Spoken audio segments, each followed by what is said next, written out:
আপত্তিকর বিষয় নিয়ে কথা বলবো। নাম্বার 1, এই যে মাধ্যমিক চলছে, কিছুদিন পরে উচ্চ মাধ্যমিক হবে, এই সময় তোমরা দেখবে পরীক্ষা শেষ হওয়া মাত্রই কেউ কেউ এরকম একটা মাইক্রোফোন তোমাদের মুখের সামনে ধরে বলছে পরীক্ষা কেমন হলো, আর ক্যামেরা চলছে। এর দুটো বিষয় আছে। হ্যাঁ, কেউ কেউ সত্যি সত্যি এক্সিট করছো যখন তোমরা এক্সাম হল থেকে, তোমাদের ফিলিংস, তোমাদের পরীক্ষার প্রশ্ন কেমন হয়েছে এটা জানানোর জন্য ভিডিও করে। সেই ভিডিওগুলো রুচিশীল, অবশ্যই সেগুলো ভালো। আবার কেউ কেউ থাকে তোমাদের মুখ থেকে কিছু অদ্ভুত কথা শোনার জন্য, বার করার জন্য ভিডিও বানায়। যেমন কেউ একটা গালাগালি দিল, কেউ বলল আজকের হলে সব টুকে লিখেছি, কেউ বলল দূর, আমি দূরের পর একটা গালাগালি, আমি আর পড়াশুনো করব না, বিয়ে করে নেব, ইত্যাদি ইত্যাদি। এই যে কথাগুলো তোমরা মজার ছলে বলছো, তোমরা তো জানো না যে সোশ্যাল মিডিয়ার যেমন ভালো ক্ষমতাও আছে, পাওয়ার আছে। তোমরা দেখবে যখনই কোনো অন্যায় হয়, যখনই কোনো কারো সাহায্যের প্রয়োজন হয়, সোশ্যাল মিডিয়াতে আমরা সেটা জানালে একত্রিতভাবে সেই সমস্যা থেকে মুক্তির একটা পথ আমরা পেয়ে যাই। অন্যদিকে সোশ্যাল মিডিয়ার খারাপ দিকও আছে। এই যে এই রকম যখন হচ্ছে, হয়তো তুমি মজার ছলে বলেছো, বাড়ি গিয়ে দেখছো তোমার বক্তব্য ভাইরাল, সবাই ওইটুকু কাট করে বিভিন্ন ইনস্টা থেকে শুরু করে হোয়াটসঅ্যাপে সেগুলো স্ট্যাটাস দিচ্ছে, তোমার বাবা মায়ের সম্মানটা কিন্তু মাটিতে মিশে যাবে। তুমি বলছো আমাদের স্কুলে সব টুকে লিখতে দিয়েছে, ওই কমেন্টের জন্য, ওই ভিডিওর জন্য হয়তো সেই স্কুলের স্যার ম্যাডামদের ওপর একটা প্রশাসনিক বা একটা আইনি চাপ বা জটিলতা তৈরি হলো। তুমি বলছো আরে আমি এই করব। তোমার এই ছোট্ট একটা কথা বা জোকস তোমার জীবনে অন্ধকার নামিয়ে আনলো। আমি তো বুঝে পাই না, পরীক্ষা হল থেকে তোমরা বেরোচ্ছ, তোমাদের যদি কোনো মিডিয়া জানতে চায় ঠিক আছে, বাকির আমি অনেকের ভিডিওতে দেখেছি, কিছু ভিডিও ভালো, এটা আমি বলছি একদমই ভালো, কিছু ভিডিওতে দেখেছি নির্বোধ প্রশ্ন, মানে কিছু অবান্তর নির্বোধ প্রশ্নও সেখানে হয় ছাত্রছাত্রীদের। এরপর তোমার কি ইচ্ছে, মানে ওরা যাই তোমাদের মুখ থেকে একটা কিছু ভুলভাল শব্দ বের করতে, সেইটাকে আর কি ওপরে থাম্বনেইল অর্থাৎ যে ছবি পোস্টার থাকে ভিডিও তাতে বসাবে, তোমার ওই ক্লিপগুলো কাট করে বিভিন্ন জায়গায় দেবে, তোমাকে হাসির বা মনোরঞ্জনের উপকরণ, তোমাকে জোকার ভাড় বানাবে। এই কারণেই তোমাদের কাছে যাওয়া হয়। তাই আমি বলবো, কেউ যদি এই রকম একটা মাইক ধরে বলে পরীক্ষা কেমন হলো, উত্তর দেওয়ার আগে সচেতন ভাবে দেবে। সোশ্যাল মিডিয়ার এই জমানাতে কোনো একটা বেফাস মন্তব্য করলে তুমি যে কতটা বিপদে পড়তে পারো, যারা পড়েছে অতীতে তারা জানে।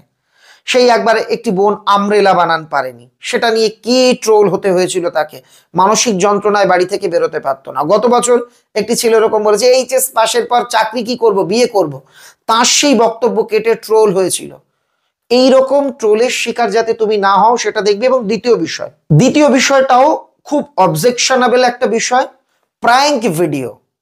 প্র্যাঙ্কের নাম করে গ্রাম্য গরিব অসহায় বৃদ্ধ মহিলা তাদের নিয়ে নানা রঙ্গরসিকতা করা হচ্ছে। কেউ গিয়ে বলছে এইটা খুলে দেখুন কি আছে, কেউ গিয়ে বলছে আমরা পুলিশের থেকে এসেছি, কেউ গিয়ে একটা সাপ ছেড়ে দিচ্ছে।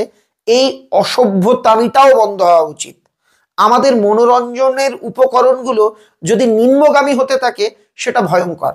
একজন অসহায় বৃদ্ধার কাছে গিয়ে বলছে আমি তোমায় ইঞ্জেকশন দিয়ে দেবো, তুমি এক্ষুনি মরে যাবে। একটা বাচ্চার কাছে গিয়ে বলছে এই বাচ্চাটাকে তুলে নে, আমরা একে কিডন্যাপ করছি। যখন সত্যি এই ঘটনাগুলো ঘটবে না, আজকে আমরা যদি প্র্যাঙ্কের সঙ্গে সম্পৃক্ত হয়ে যাই, আমরা তো ভাববো এটা তো মজার চলে, তোমার সামনে থেকে দেখবে কোনো একদিন অন্যায় হবে, তুমি ভাববে ওটা প্র্যাঙ্ক ভিডিও শুট হচ্ছে। তাই এই ধরনের প্র্যাঙ্কগুলোর বিরোধিতা করা উচিত। রাস্তাঘাটে যেখানে দেখবে এই সমস্ত সস্তা কিছু মানুষজন, আমি ইউটিউবার এই শব্দটা ব্যবহার করব না, কারণ ইউটিউব কমিউনিটি একটা বড় কমিউনিটি, এখান থেকে আমরা শিখি, আমি শিখি, তোমরা শেখো, আমার ছেলে মেয়েরা, আমার সন্তানেরা, আমার ভাই বোনেরা, আমার বন্ধুরা, তোমরা শিখছো, আমরা সবাই শিখছি। এটা একটা ভালো প্ল্যাটফর্ম, এটা আমার কাছে একটা পবিত্র স্থান। কিন্তু এই জায়গাকে কলুষিত করবার জন্য কয়েকজন উঠে পড়ে লেগেছে। ওই যে ছাত্রদের বক্তব্য কাটিং, অসহায় বৃদ্ধ, রাস্তার কোনো ভ্যানওয়ালা, তাকে ধরে প্রাঙ্কের নামে একটা অসভ্যতামি, এগুলো বন্ধ হওয়া উচিত। তোমরা রিসেন্টলি দেখেছো একটি প্রাপ্তবয়স্কদের জোকস শোতে গিয়ে, কমেডি শোতে গিয়ে সেখানে যারা বিচারকের আসনে বসেছিলেন তার মধ্যে জনপ্রিয় একজন ব্যক্তি, যিনি যাকে গোটা ভারতে মিলিয়ন মিলিয়ন লোক ফলো করে, তিনি অত্যন্ত অশালীন কুরুচিকর কিছু প্রশ্ন জিজ্ঞাসা করেছেন। আমি সেই টপিকটাতে যাচ্ছি না, আমি নোংরা বিষয় নিয়ে আলোচনা করি না। আমি তাই এটাই তোমাদের কাছে বলবো, তোমরা আগামীর ভবিষ্যৎ, তোমরা আমার গর্ব, তোমরা বাংলার অহংকার, তোমরা আমার অহংকার। তোমরা এই যে আমাদের নৈতিক মূল্যবোধের অধঃপতনের স্রোত চালু হয়েছে, এই স্রোতে ভেসে যেও না। অন্যায় দেখলে প্রতিবাদ করো, এই জাতীয় অসভ্যতামি থেকে দূরে থেকো। কারণ আজকের দিনে যা খারাপ, যা কিছু নিন্দনীয়, যা কিছু অবজেকশনেবল, সেগুলোই মানুষের কাছে বেশি পৌঁছয়, সেগুলোকেই আমরা বিনোদনের উপকরণ হিসেবে ধরছি, সেগুলোরই লক্ষ লক্ষ ভিউজ হচ্ছে।